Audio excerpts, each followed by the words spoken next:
Have you ever stopped to wonder as an English language teacher if there's ever a time you should actually just put the grammar book down? It feels completely counterintuitive, right? I mean, as educators, we are practically conditioned to correct every misplaced modifier or dangling participle we hear. But what if the real secret to better fluency is actually knowing when to stay totally quiet? And that brings us to a really fascinating insight from Tony Penston's A Concise Grammar for English Language Teachers. He presents this as a fundamental rule for educators. He argues that primarily you are a teacher of English communication, not English grammar. Think about it. Native speakers never had to consciously learn the grammar of their own language in order to communicate. The ultimate goal is connection and meaning. The grammar rules, well, they're really just the invisible scaffolding. So, welcome to this explainer. Today, we are literally opening up the hood of the English language. Think of this as our mechanics workshop. We're going to deconstruct the English language, look at the individual parts, and most importantly, figure out how to present these pieces to students in a way that is highly visual, practical, and immediately useful.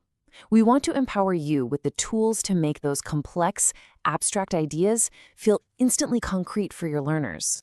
All right, let's jump into Section 1, Anatomy of a Sentence, Deconstructing the Basics. To tear down the engine of a sentence, we first need to map it out. Look at this downward branching tree diagram. It illustrates the most basic sentence branches perfectly. Here we see the sentence, Mary makes music. Notice how clearly it divides the entire universe of the sentence right into two main realms.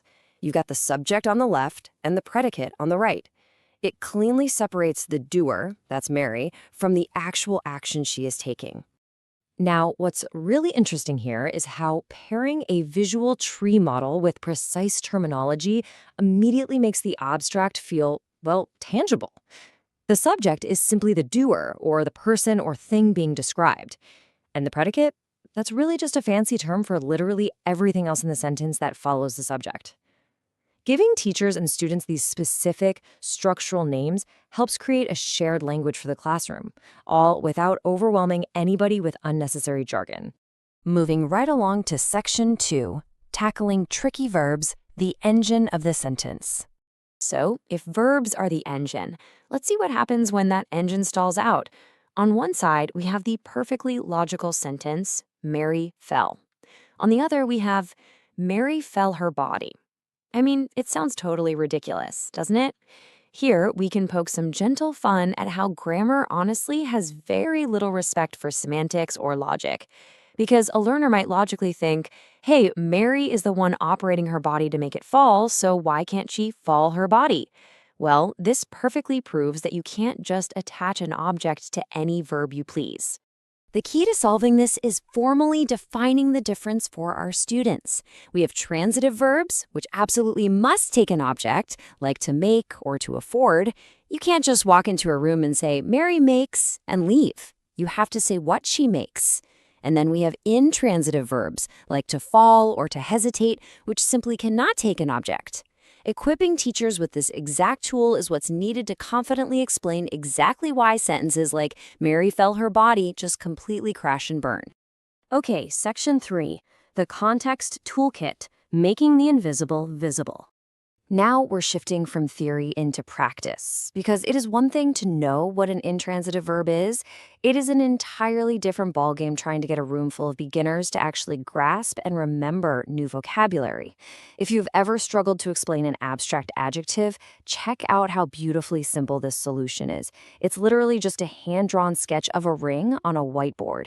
But by drawing this realia and writing the phrase, a precious ring, right next to it, you instantly ground abstract vocabulary in an undeniable visual reality. You provide the context, maybe tell a quick story about it being your own ring. You provide the visual, and you provide the collocation, the natural pairing of the words together. You aren't just teaching the word precious, you're delivering a full, memorable package. And let's see how this builds into a highly practical, step-by-step routine for running an everyday exercise list without losing the class's attention. Because let's face it, even the best visual aids won't save a poorly managed activity. First, you gotta sell it. Tell them exactly why practicing this structure actually benefits them. Second, Keep your instructions audible and super succinct. Third, don't just assign it and walk away. Do the very first sentence together out loud to set the standard. And finally, as they work, circulate around the room.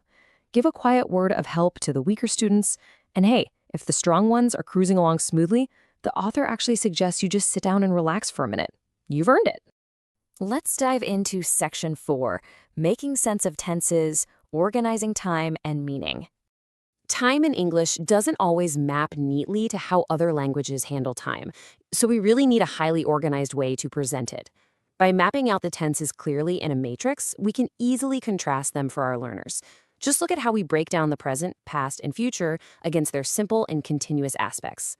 Take the example, she takes photos. That's a present simple, indicating a regular, habitual event or a job. Now contrast that immediately with she is taking a course. Present continuous, meaning it's happening right now, but it's temporary. Laying it out side by side like this completely removes the guesswork. Moving to Section 5, visualizing time, the broken tripod. But, sometimes the table just isn't enough. Research actually shows that auditory intake alone, just explaining the tenses out loud, is often totally insufficient for real learning to stick. So, to solve a common classroom roadblock like the intersection of past actions, you can draw a timeline.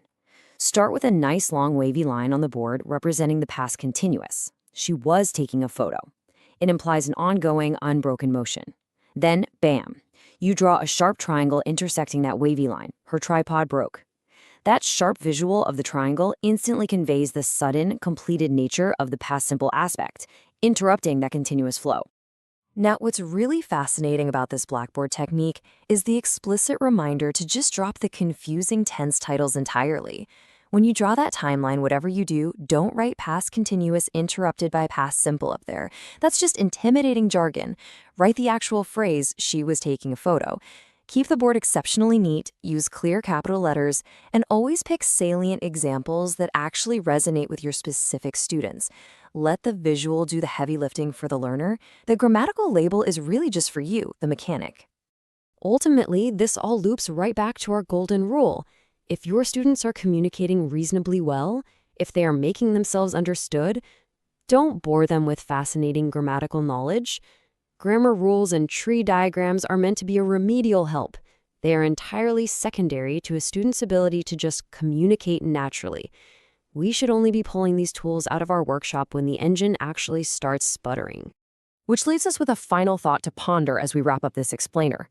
The next time you find yourself standing at the whiteboard, marker in hand, ready to dive into the deep end of sentence syntax, ask yourself, is this explanation truly helping them speak? Or am I kind of just showing off the mechanics?